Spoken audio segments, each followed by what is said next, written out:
Did Donald Trump lie about the January the 6th pardons? Now, let's frame this up because this is a doozy. January the 6th happened. Capitol was stormed. Everybody knows that. Just about everybody who was convicted for the January 6th events was either pardoned or had their sentence commuted, which essentially means that they're out of jail, but the conviction is still on the books.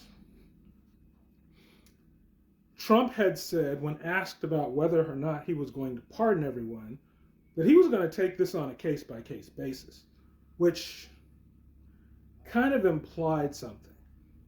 He didn't say it, but when he said take this on a case-by-case basis, what I assumed was, okay, some of the people who are in jail are going to get out. Some of the people who are in jail are going to stay in. So not everybody's out. And what you really hear people complaining about is that everybody's out. I think the expectation across the board was that some people were going to be let out, but not every single one of them. I mean, let's be honest here. Most of the people who were in there, I don't know. Didn't really care about. If you walked in the Capitol building and you stole a pen and they let you off, big deal.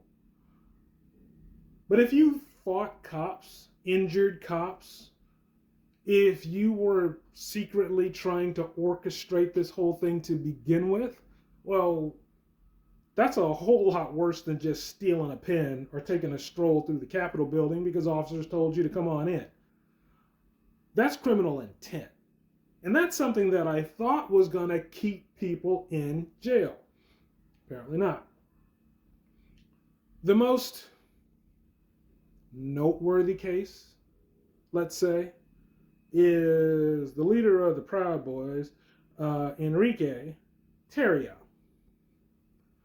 If I was going to pick one person who I thought for sure was going to stay in jail when all of the smoke cleared, it was that guy. Enrique Tarrio committed a crime.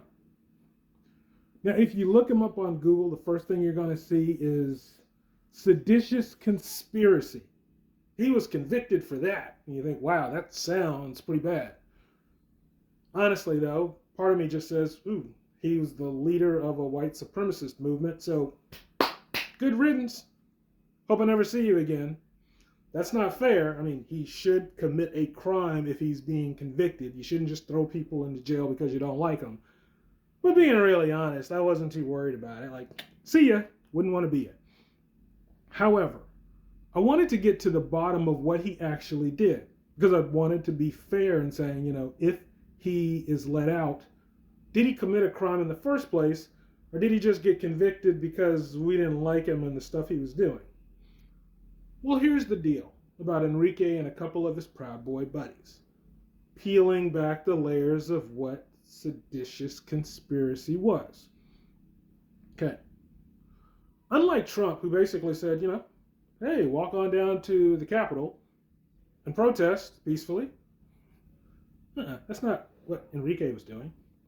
Enrique and his buddies have a nice little electronic email trail where they said, on January the 6th, we want to storm the Capitol. On January the 6th, we want to incite a mob to storm the Capitol. It was planned. It was intended. They had motivation, intent, opportunity. They did it.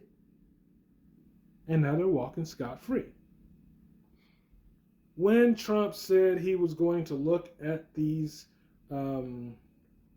convicts on a case-by-case basis, I assumed he meant some people were going to stay in jail. Apparently, that's not what he meant. So, did he lie about what he was doing? Since technically some people didn't get pardoned, they had their sentence commuted, but I darn sure thought he meant that everybody who was guilty of crimes was going to stay in jail. So, I'm saying he kind of lied about that one. Let me know what you think.